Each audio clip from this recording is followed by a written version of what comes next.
Televisión Manavita presenta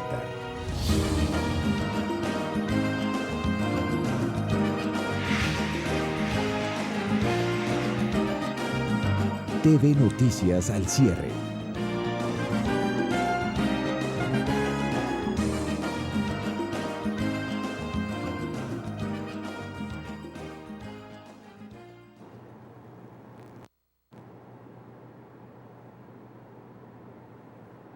Cordiales saludos, amables televidentes en todo Manabí, en el resto del Ecuador y el mundo entero.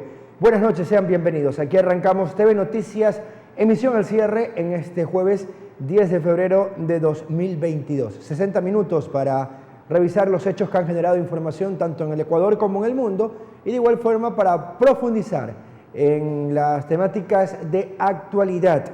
Y es que sigue la pugna en lo que corresponde a la presidencia del Consejo de Participación Ciudadana y Control Social. Ahora todo está en manos de la Procuraduría General del Estado, quien deberá dirimir quién es el presidente de este organismo.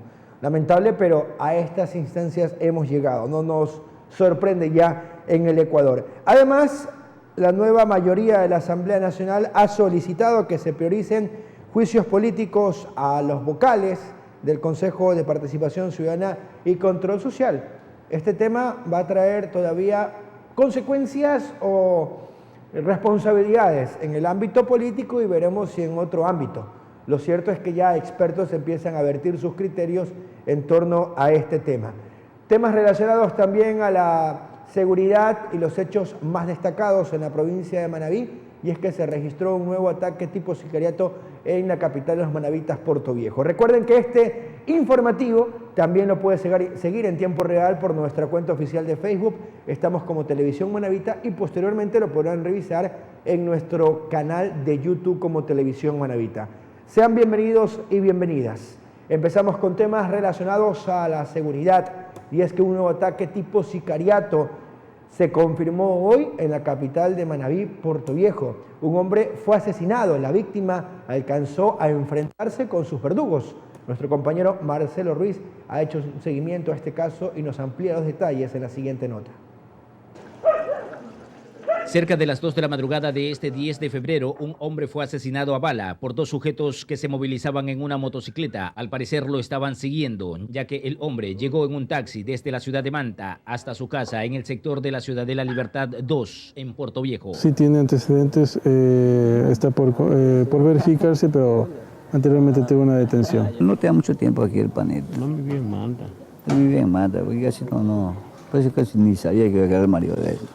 Él solo llegaba acá de vez en cuando. Sí, creo que sí. Yo también casi en el día no paro aquí, yo paso a trabajar. Según los habitantes del sector, escucharon algunas detonaciones e insultos, por lo que se presume que antes de ser asesinado, la víctima se enfrentó a sus verdugos en el lugar del crimen. La policía encontró algunos indicios. Se encontró una alimentadora, un reloj, posiblemente de las personas con la cual forcejeó o tuvo algún tipo de problema.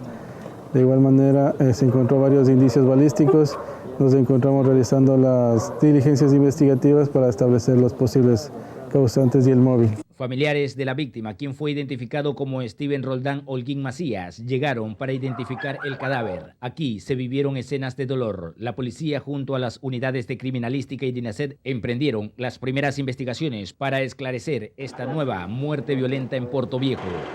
El cadáver de Holguín fue trasladado hasta el Centro de Ciencias Forense en Manta para que se le realice la autopsia correspondiente. Desde la provincia de Manabí, informó Marcelo Ruiz.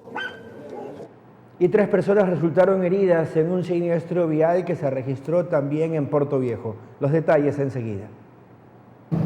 Equipos de rescate llegaron hasta la vía Puerto Viejo Crucita, donde una motocicleta y un vehículo tipo taxi fueron protagonistas de un accidente de tránsito. Aquí existieron personas heridas. Un choque por alcance de la tipología del accidente. Tienen daños materiales considerables que posterior se realizarán las pericias correspondientes para determinar cuánto es la cuantía aproximada. Equipos de socorro llegaron hasta el siniestro vehicular para atender la emergencia. Una vez que las víctimas fueron valoradas, los paramédicos los trasladaron hasta una casa de salud. El señor, esta pierna parece que está quebrado y la niña no se hizo nada, la mujer también va. Estamos esperando las valoraciones médicas de cada uno de ellos.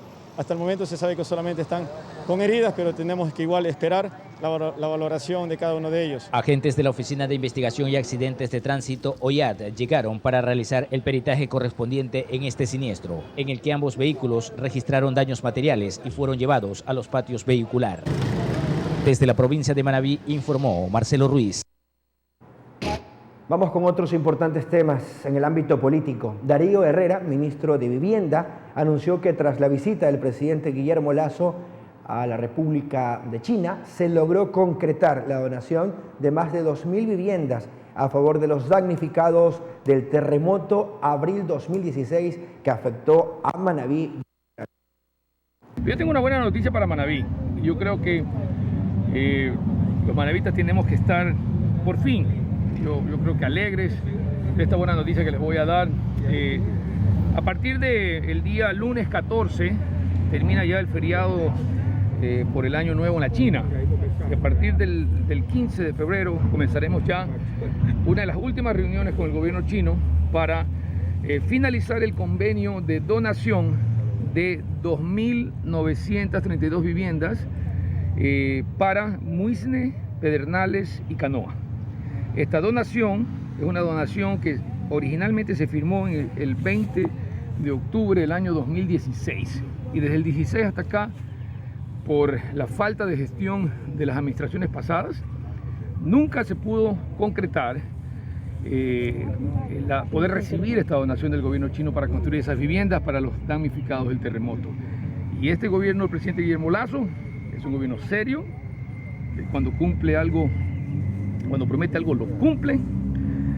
Parte de la visita del presidente a China recientemente ha sido para establecer esos lazos, fortalecer esos lazos de amistad con el gobierno chino, y comprende no solamente la renegociación de la deuda a menos intereses, mayor plazo, y también desvincular la deuda ecuatoriana de la preventa de petróleo, pero además fortalecer las relaciones de manera que nosotros podamos finalmente en Manabí recibir esta donación que va a beneficiar a 2.932 familias en esas ciudades. Y como alarmante se califica el déficit actual de donación de sangre en la provincia de Manabí, según los registros de la Cruz Roja. Hay un informe al respecto. Las cifras de donación de sangre han decaído un 70% en la provincia de Manabí. Solo al mes se captan cerca de 400 pintas, lo que no ayuda a cubrir a las emergencias de las unidades médicas que tiene la provincia. Nelson Muñoz, presidente de la Junta Provincial de la Cruz Roja Ecuatoriana en Manabí, manifestó que son las provincias de Pichincha y Guayas quienes ayudan a solventar este déficit. No tenemos sangre para cubrir un accidente, a veces no hay sangre para operaciones ya programadas y tenemos que estar solicitándole sangre a las provincias vecinas que tienen una cultura de donación un poco más alta. Al mes necesitamos 1.400 pintas solo para emergencias, pero para cubrir todo el déficit y para que vuelva a que Manabí tenga un banco de sangre propio, necesitamos alrededor de 1.800 pintas al mes. A pesar de las campañas masivas de donación voluntaria de sangre, no ha existido buenos resultados, expresó Muñoz, ya que solo al día se captan 20 pintas. La O positivo es el tipo de sangre que más necesidad tenemos porque es la universal. Es la sangre pues, que podemos donársela, en este caso ser transfundida a la mayoría de los seres humanos. De la misma manera, Muñoz indicó que se ha reactivado el proceso de acercamiento a todas las instituciones de la provincia de Manabí. Se ha realizado un trabajo puerta a puerta, solicitando el apoyo de militares y policías, teniendo una buena acogida en las últimas semanas. Bueno, nosotros tenemos aquí en la provincia de Manabí 2 puntos fijos de donación. Una en el Cantón Manta, que es en la Cruz Roja, que está diagonal al Hospital de Manta, y la otra pues aquí en Puerto Viejo, aquí en nuestra sede, que estamos aquí ubicados en la calle Sucre entre Espejo y Juan Montalvo. Aquí captamos sangre todos los días, de lunes a domingo, no cerramos nunca. Los horarios de captación de sangre sí son de 7 de la mañana a 6 de la tarde. Atendemos en captación de sangre, pero aquí no cerramos, trabajamos hasta la noche. De ahí nosotros hacemos con nuestras brigadas de donación en los diferentes puntos. Por ejemplo, el día de hoy estamos trabajando en el Cantón Flavio Alfaro, tenemos una brigada. Y la otra brigada que está también trabajando está de puerta a puerta aquí en Puerto Viejo. O sea, llamamos a las personas y acudimos a sus casas a captar la sangre, perdón. Hacemos un llamado a la conciencia de la población manabita acerca de la relevancia de convertirse en un donante voluntario de sangre para así salvar muchas vidas, mencionó el presidente de la Cruz Roja Ecuatoriana, Junta Provincial de Manabí, José Cusme, Televisión Manabita. Entrevista en TV Noticias.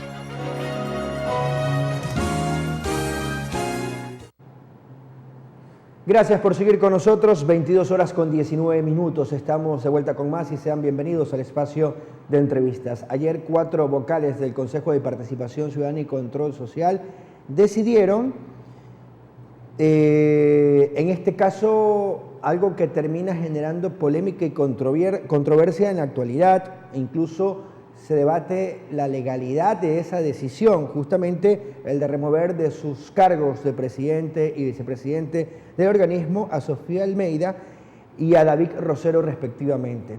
Le consultamos a un experto en materia constitucional cuál es su criterio en torno a este tema y qué consecuencias podría acarrear, porque incluso ya en la Asamblea Nacional hay voces que hablan de dar como prioridad la posibilidad de que se someta a juicio político a estos vocales del Consejo de Participación Ciudadana y Control Social. Saludamos con el abogado Gabriel Farfán Intriago, que nos atiende vía telemática, analista constitucional. Abogado, qué gusto, qué placer. ¿Es legal la decisión y la resolución de nombrar nuevas autoridades por parte de los consejeros? ¿Cuál es su criterio en términos generales? Buenas noches. Buenas noches, Carlos Luis. Un saludo cordial para ti y para todos quienes siguen la señal de Televisión Manabita. Para mí es un gusto tratar de analizar este tema junto a ustedes para que la ciudadanía pueda tener mayores conceptos sobre qué es lo que se está debatiendo en el Foro Nacional. Para poder dar una respuesta inicial a la pregunta que me acabas de indicar, debemos de partir de qué dice la Ley Orgánica del Consejo de Participación Ciudadana y Control Social. En primer lugar, dice que es el Pleno del Consejo de Participación Ciudadana el que tiene la potestad de designar a un presidente y a una vicepresidenta. Deben de ser alternados. Si el presidente es una mujer, el vicepresidente va a ser un hombre y así sucesivamente. Asimismo, este organismo establece que durarán sus funciones dos años, es decir, deberá haber renovaciones en la mitad del periodo. Eso ya se cumplió. No obstante a ello, es importante destacar, como ya pasó con el consejero inicial, denominado Cura Tuárez, el Consejo de Participación Ciudadana en Pleno tiene la posibilidad también de remover y de designar las dignidades propias de este cuerpo colegiado. Eso está respaldado en el artículo 55, numeral 5 del Código Orgánico Administrativo.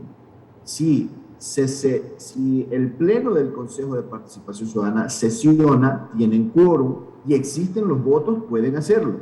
Están legalmente facultados para poder asumir esta decisión y, lógicamente, de acuerdo a las reglas de la administración pública establecidas que vienen desde la Constitución y luego se reconocen en el COA, todas las actuaciones administrativas se presumen válidas hasta que se impugnen en la etapa judicial correspondiente. Pero vamos más allá, porque dentro de todo este problema, de toda esta circunstancia jurídica que se ha creado, vemos en conflicto una garantía jurisdiccional con una medida cautelar constitucional. Entonces, ante esas circunstancias es importante destacar que una medida cautelar jamás podrá estar por encima de una garantía jurisdiccional. No me voy a referir al fondo de la acción de protección que presentó el presidente Ulloa, por cuanto su sentencia todavía no consta en el sistema SADGE de la función judicial y no podemos todavía tener un criterio sobre cuál fue las alegaciones que se vertieron en esta demanda de acción de protección. Sin embargo, de lo que se reconoce el artículo 88 de la Constitución y el artículo 39 de la Ley Orgánica de Garantías Jurisdiccionales, la acción de protección es una garantía principal. Una medida cautelar, hacer una medida accesoria siguiendo un axioma jurídico que indica que todo lo accesorio sigue la suerte de lo principal. Entonces, en ese sentido, si la acción de protección ha resuelto ratificar como válido las actuaciones que ha tenido el Consejo de Participación Ciudadana y Control Social, una medida cautelar no puede irse en contra de una decisión principal. Perfecto, bastante claro el panorama y los antecedentes que nos ha mostrado. Abogado, ahora, el abogado Ulloa hace referencia a que la resolución ratifica habló de la resolución del juez en torno a la medida de protección que ha justamente interpuesto este derecho constitucional. Hace referencia a que ratifica la decisión del Pleno del Consejo de Participación Ciudadana y Control Social, pero además, desde el criterio de él, la Procuraduría General del Estado es el que deberá resolver la situación. ¿Qué nos dice la norma? ¿Cómo entender esta postura? La ley orgánica de la Procuraduría General del Estado dice que esta entidad tiene la facultad de pronunciarse sobre el espíritu de la ley, dice, y sus pronunciamientos son de carácter vinculante para los organismos del sector público. Entonces, cuando nosotros hablamos que la Procuraduría General del Estado, sus criterios en relación al análisis jurídico de una norma de carácter legal son vinculantes, nos enfrentamos a ese rango. Pero cuando analizamos las actuaciones de la administración pública, no solamente se encuentran debatiéndose cuáles son los aspectos legales, sino muchas veces también estos aspectos legales pueden vulnerar derechos constitucionales. Entonces, yo creo que el pronunciamiento del Procurador General del Estado no va a ser puntualmente el que rompa este problema jurídico, porque hay que ser bastante objetivos en el análisis. Si bien es cierto, he comentado que una acción de protección está por encima de una medida cautelar, no es menos cierto que las acciones de protección tienen sus medios de impugnación y en su momento van a ser conocidas, si es del caso, si las partes así lo accionan, pueden ser conocidas por la Corte Constitucional del Ecuador. Entonces, a mí me llama mucho la atención que el consejero Ulloa haya presentado una acción de protección partiendo desde la legalidad de un acto administrativo. ¿Cuáles son los derechos que él propuso? Es lo que a mí como constitucionalista me llama mucho la atención y estoy ansioso de leer esa sentencia en donde... Abogado, es decir, en temas más entendibles para la ciudadanía, a él no se le ha vulnerado ningún derecho, como para comparecer ante la justicia a solicitar aquello, ¿no? Exactamente, Carlos Luis. O sea, cuando tú vas a una acción de protección es porque se te vulneraron un derecho. O se presume que se ha vulnerado un derecho, ¿no? No se presume. Tú vas porque yo me siento afectado por la vulneración de un derecho. Correcto. Tú alegas que se te ha vulnerado. Pero si partimos desde el hecho de que esa decisión tiene un sustento legítimo y tiene fundamento jurídico, a un primer análisis partes donde no se ha vulnerado ningún derecho, ni a ti ni a la otra persona, porque la otra persona puede ir a impugnar jurídicamente ese acto que le perjudica, me refiero a la consejera Almeida, ante la justicia ordinaria o ante la justicia constitucional, pero partes de un hecho. Pero el consejero Ulloa, a mi criterio jurídico, no tenía ningún derecho vulnerado porque precisamente él recibe un beneficio en este caso del Pleno, para ser designado. Entonces, te lo repito, me llama mucho la atención el caso. Como constitucionalista espero con ansias ver la sentencia para poder tener un criterio jurídico un poco más amplio de cuáles fueron los argumentos que se debatieron. Sin embargo, para el debate jurídico que se ha creado con el tema del Consejo de Participación Ciudadana, partimos desde el hecho que el Pleno del Consejo de Participación Ciudadana sí tiene la facultad de remover, no en la calidad de consejeros, porque para eso tienes que seguir el juicio político, en donde va, si de ser el caso llega a una resolución de que se censure, pues van a terminar la función de los consejeros y van a actuar los suplentes, pero en el caso que ha actuado, la consejera Almeida seguirá siendo consejera, sin embargo, se le ha removido del cargo de presidente. Totalmente claro en torno a este tema. Siguen siendo consejeros, simplemente fueron reemplazados en el cargo que lo dispuso los mismos integrantes del Pleno del Consejo de Participación Ciudadana. Abogado Farfán, ahora, Sofía Almeida se ha ido por otra de las instituciones constitucionales que les permite justamente la Carta Magna, una medida cautelar. ¿Qué conlleva aquello? Ella ha argumentado que una jueza de San Borondón le ha dado la razón y ha dejado sin efecto lo dispuesto por el Pleno del Consejo de Participación Ciudadana. Carlos Luis, es que cuando hablamos de medidas cautelar, dice la Ley Orgánica de Garantías Jurisdiccionales, necesitamos acreditar dos requisitos básicos. El fumus bonus iuris, que significa el humo de un buen derecho, tengo que demostrar que hay un derecho constitucional que está siendo amenazado, y el periculum in mora, que significa que si el juez no me protege ese derecho, que es un derecho sano, que es un derecho al que yo debo de acceder, en caso de que se demore en la protección, va a haber un daño mayor. En el caso puntual de la consejera Almeida, nos enfrentamos a decisiones de cuerpos colegiados. No es una decisión arbitraria o unipersonal de un servidor público. Cuando hablamos de consejos, cuando hablamos de cuerpos colegiados, las resoluciones se toman por votos, se toman por mayoría. Entonces, en ese orden de ideas, el que la consejera Almeida haya perdido el respaldo de ese bloque que la acompañaba en las decisiones, no es la pérdida de un derecho constitucional propiamente dicho, sino que es el respaldo político en este cuerpo que tiene también su componente político, y por lo tanto esto no la acredita a una medida cautelar.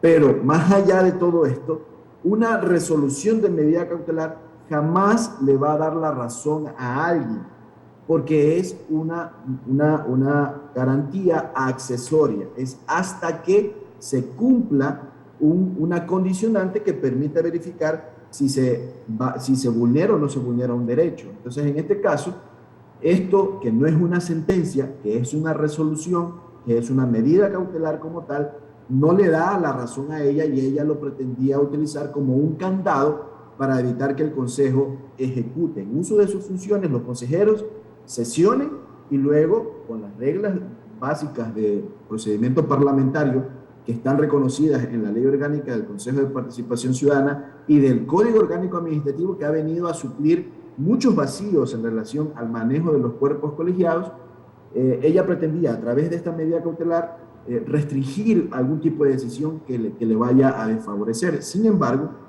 esa medida no tiene un carácter vinculante como tal, decisorio sobre el fondo, sino que más bien pretendía proteger una amenaza. Esa amenaza, a través de una acción de protección que ya es ordinaria, se ha identificado como inexistente, y por tal, una medida cautelar no puede estar por encima de una sentencia constitucional emitida en una garantía jurisdiccional principal. Bastante claro. Ahora, abogado Farfán, surge una interrogante en torno a uno de los motivos con el cual toma la decisión el Pleno, los 4 vocales, de separar del cargo, en este caso de presidente y vicepresidente, a Almeida y lo propio a Rosero. Hacen referencia a la no convocatoria de una sesión que fue declarada permanente desde hace 13 días. ¿Es un argumento válido? En realidad, como te lo mencioné, es una potestad del Pleno el de designar a sus autoridades. Y de acuerdo al artículo 55.5 del COA, es una potestad del cuerpo colegiado como tal resolver sobre las designaciones de los órganos bajo lo que tiene la potestad. Pero sin necesidad de sustentar la decisión, sin que existan argumentos o motivos plenos más allá de la propia voluntad de los consejeros. Lo que pasa, Carlos Luis, es que una remoción no es una sanción administrativa, y en el caso del ex alcalde Jorge Yunda, ya la Corte Constitucional emitió criterios de carácter vinculante respecto a lo que es un proceso político y sobre lo que es un proceso administrativo sancionador. En el caso de la consejera Sofía Almeida y del consejero Rosero, a ellos no se los está sancionando, sino que más bien el Pleno del Consejo de Participación Ciudadana, en uso de sus atribuciones, ha resuelto removerlos de sus dignidades dentro del Pleno, pero ellos siguen siendo consejeros. Diferente fuera que se les hubiera seguido algún procedimiento administrativo sancionador, y sobre ellos, lógicamente, se rigen todas las garantías ordinarias que tienen que ver con el debido proceso, con la legítima defensa, pero en el caso puntual que nosotros estamos conversando, ellos seguirán siendo consejeros y por tanto sus derechos constitucionales como tales no han sido vulnerados. Lo que ha sucedido es que ellos han perdido respaldo político en el interno de un cuerpo colegiado en donde las decisiones se toman por mayoría de votos. Tanto se ha hablado en los últimos años en el entorno político y también se ha hablado en el tema electoral de poder preguntarle a los ecuatorianos la pertinencia y la importancia de tener este organismo. Incluso se ha propuesto de diferentes bancadas o grupos políticos la eliminación del Consejo de Participación Ciudadana. ¿Cuánto gana, cuánto pierde Ecuador el llegar a estas situaciones de diversidad de criterios? Y no sé hasta qué punto podemos considerarlo como disputa de poderes por ocupar un cargo. Y le pregunto esto porque seguimos esperando por la designación de las autoridades que están pendientes por parte de este organismo. No tenemos un Contralor General del Estado, cuánto se ha tardado en este proceso. No tenemos un defensor del pueblo desde el tema legal que dejó sin defensor del pueblo al Ecuador, titular, para entenderlo de otra manera, y algunas otras autoridades, abogado Farfán.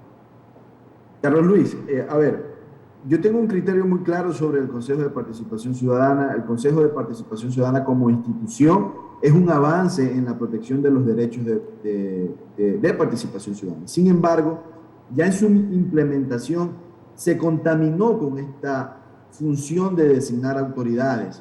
¿Por qué? Porque lógicamente las funciones del Estado, los cuerpos políticos, los diferentes movimientos políticos, las estructuras sociales, dentro de esta figura de pesos y contrapesos que está también prevista en la Constitución, van a querer mover las fichas para designar tal o cual funcionario en los diferentes organismos. Esta figura debió de estar siempre en la Asamblea Nacional, no debió de salir la designación fuera de la Asamblea Nacional, y este Consejo de Participación Ciudadana debió de estar erigido como un organismo rector de los componentes de derecho de participación ciudadana, que lastimosamente durante todos estos 13 años de vigencia de la Constitución de la República es lo que menos ha hecho.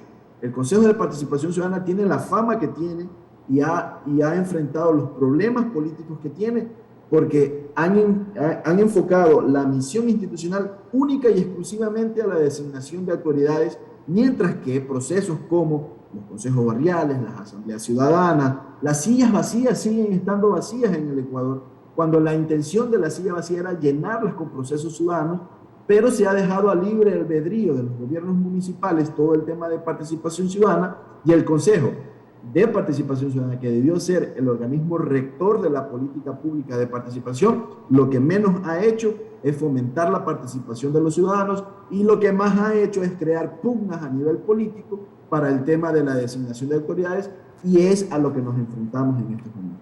Perfecto. Abogado Farfán, es un tema bastante interesante y creo que se ha orientado a los ciudadanos para entender y dimensionar lo que está pasando en la actualidad en torno a este organismo del Estado. Gracias por sus criterios. Buenas noches.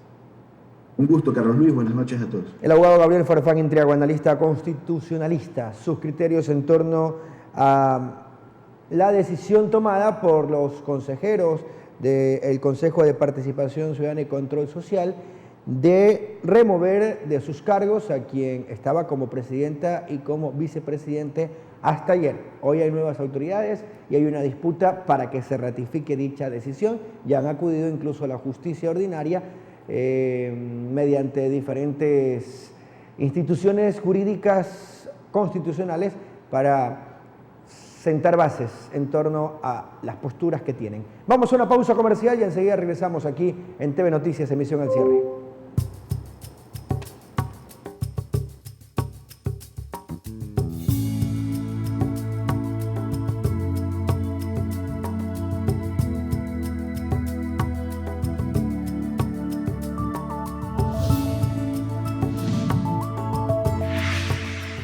Televisión Manabita. Somos parte de ti.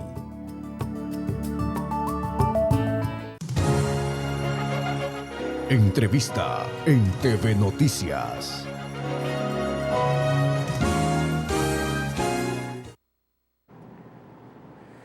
Restan ya 17 minutos antes de las 23 horas. Regresamos con más y vamos enseguida nuevamente al espacio de entrevistas. Hace un par de semanas conocíamos detalles de un interesante proyecto que ya está en marcha y que busca generar conciencia en ciertos sectores específicos en cuanto a la violencia de género y erradicarla, contrarrestar los efectos y entregar insumos principalmente en materia de educación a la ciudadanía. Al frente de esta iniciativa también está la Fundación Esquel, justamente la coordinadora de Género y Diversidades nos atiende vía telemática. Bienvenida a la doctora Cecilia Lincago Flores. Qué gusto, qué placer, doctora. ¿Qué evaluación podemos efectuar de la puesta en marcha en estos primeros días? Y ya podemos medir el alcance en cuanto a resultados de lo que tenían planificado. Bienvenida. Muchísimas gracias a Televisión Manavita. Un gusto estar en este medio y por permitirnos informar sobre lo que es la iniciativa Spotlight. Fundación Esquel lleva adelante este proceso de fortalecimiento de los movimientos de mujeres a nivel de 6 cantones en el país, sobre todo pensando en los niveles y en las estadísticas, sobre todo, de violencia que sufren las mujeres en estos espacios. Tenemos un porcentaje bastante alto en la población de Manabí, sobre todo en 2 cantones que estamos trabajando, en Puerto Viejo y Chone. La idea de Spotlight precisamente es erradicar las violencias contra las mujeres, las niñas y sobre todo el femicidio, que es una lacra social que nos afecta a todos como sociedad. Resultados de esto sí, ya venimos trabajando desde hace un tiempito atrás. Decirles que Spotlight tiene como significado el foco que trata en este sentido de abrir al público una conciencia sobre el fenómeno de lo que implica la violencia contra las mujeres. Dar una respuesta en el marco de la Agenda 2030. Esta es una propuesta que la impulsa la Agencia de las Agencias de Naciones Unidas con Unión Europea y Fundación Esquel en este caso está como una organización implementadora en uno de los componentes que lleva la iniciativa.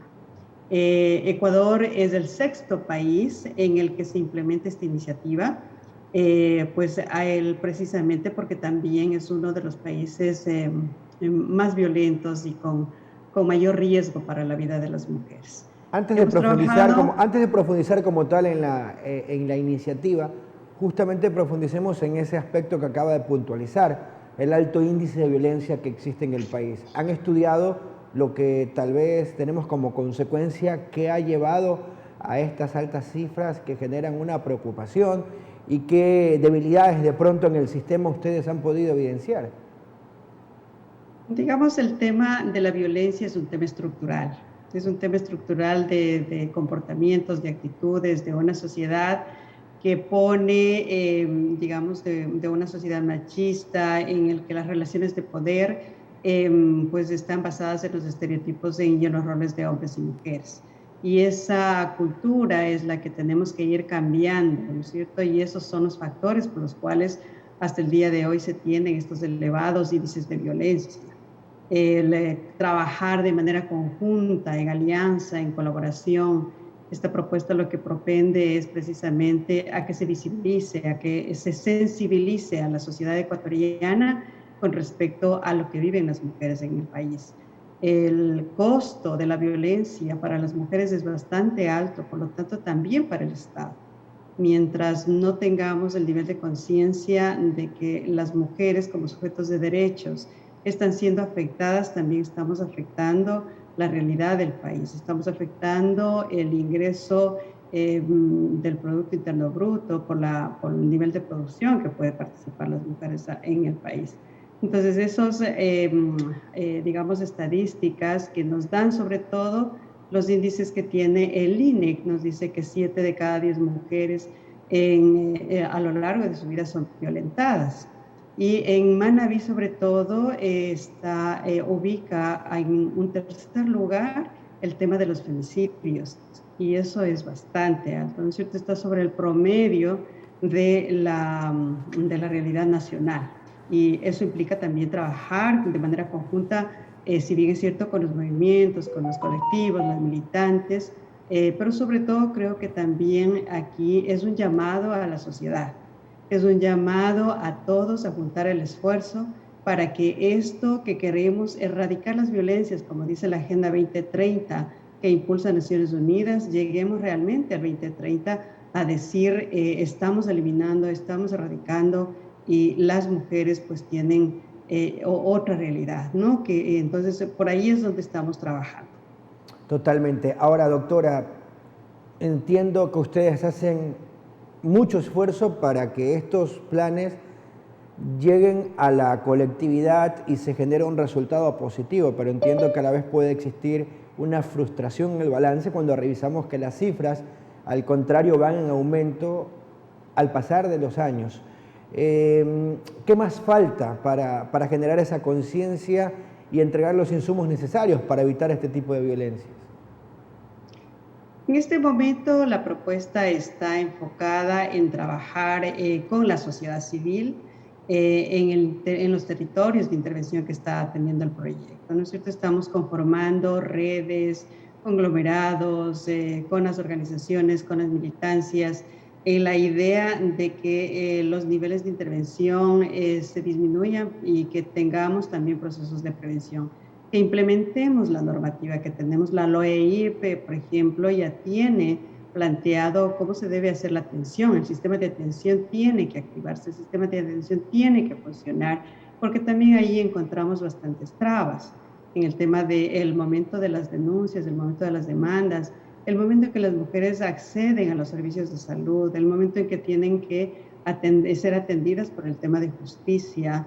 No hay las condiciones suficientes y necesarias para que estas mujeres sean atendidas.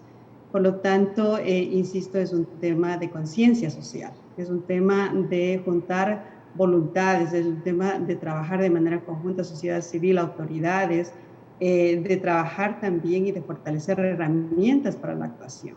En ese sentido, también estamos trabajando con las organizaciones de la sociedad civil que se enfocan precisamente en la atención de casos de violencia, de femicidio, para que puedan ir posicionando este tema, que sean referentes en sus localidades. Por otro lado, también estamos trabajando y fortaleciendo una línea que es fundamental para el control y la observancia de la implementación de la ley, que son las comités usuarias en estos cantones. Así que es un trabajo más bien integral que queremos darle, de tal manera que convocamos también a las autoridades locales, sean partes de este proceso, que realmente han tenido una buena acogida en esta iniciativa.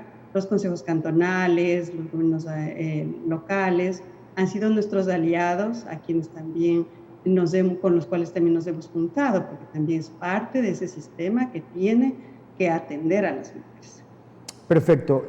¿Ya en marcha el plan está en qué zonas del Ecuador, en qué cantones de la provincia de Manabí, para ser específicos? Y no sé si tengamos ya algunas cifras de cuántas personas han recibido la información y de pronto si piensan replicarlo en otras zonas o en otros cantones de la provincia. Aquí, digamos, la iniciativa trabaja en 6 cantones, exclusivamente por ya decía anteriormente, los niveles altos que tienen de violencia, ¿no es cierto? Aquí está en Chone y Puerto Viejo. En la Amazonía estamos trabajando con Pastas y Morona, y en el Austro estamos trabajando con los cantones de Cuenca y Azogues. Como resultado, sí hemos ido fortaleciendo a 3 colectivos, movimientos de mujeres en 3 cantones. Esto es en Pastaza, estamos en Azogues y ahora en Puerto Viejo. Ustedes saben, acá en Manabí también hay un nivel bastante alto de participación de las mujeres. Pero también estamos trabajando con iniciativas, con acciones que lleven a la reflexión, que lleven a la sensibilización. Y en este caso estamos trabajando con el colectivo Hermanas de Tierra, una propuesta que ha liderado el gobierno local en el proyecto AAA para la implementación del agua en esas zonas. Y con ellas hemos estado trabajando y fortaleciendo la incidencia colaborativa, la incidencia política, la comunicación, de tal manera que ellos también analicen la situación en la ruralidad, que también es bastante fuerte el tema de violencia. Estamos con Justicia y Derecho, que es otra fundación que también está trabajando para sensibilizar en los colegios con los jóvenes, por ejemplo, y también estamos con el movimiento Las Choneras, que es un colectivo joven que está trabajando también con esta posibilidad de sensibilizar a la ciudadanía, en este caso particular en el cantón de Chone. Y también estamos con defensorías comunitarias trabajando en este nivel para visibilizar.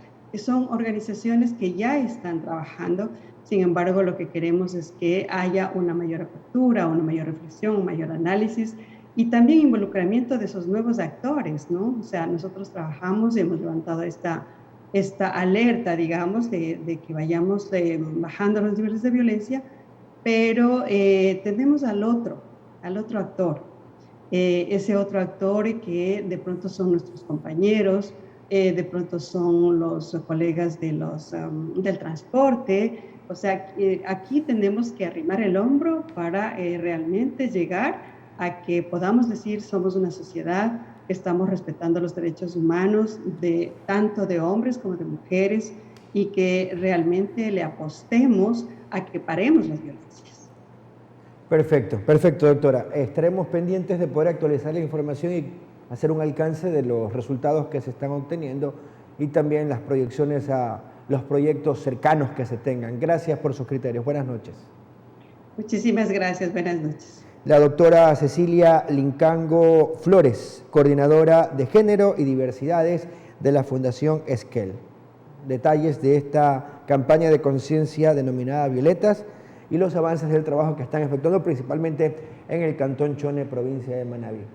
Vamos rápidamente a revisar los principales títulos de diario El Manaba, www.elmanaba.com.es, el diario digital de mayor circulación en la provincia de Manabí. Mucha atención, titula de la siguiente manera: el carnet, certificado COVID o PCR, las opciones para ingreso a Ecuador.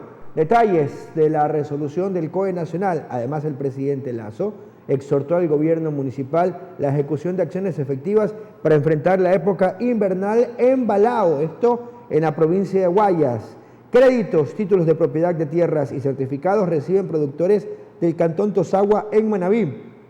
El presidente Borrero ya está en territorio luego de superar el COVID-19 y ha recorrido zonas que fueron afectadas por lluvias en Cotopaxi. Y el Consejo de la Judicatura, el Pleno, ha posesionado a 18 defensores públicos. El detalle de lo que tenemos en diario El Manaba justamente en su portada de mañana, viernes 11 de febrero. En la contraportada tenemos detalles relacionados a la seguridad. Un hombre fue asesinado a balazos en Puerto Viejo. Además, asesinaron a balazos durante el asalto a un carro repartidor de colas, esto en el Cantón Chone. Y un intento de amotinamiento nuevamente se registró en la cárcel El Rodeo en Manabí. El detalle de estas y otras informaciones en diarioelmanaba.com.es. Así estamos poniendo punto final a esta emisión de noticias. Nos reencontramos mañana cuando volvamos con más a partir de las 22 horas. Desde muy temprano, las diferentes emisiones de TV Noticias. Buenas noches y que descansen. Televisión Manabita presentó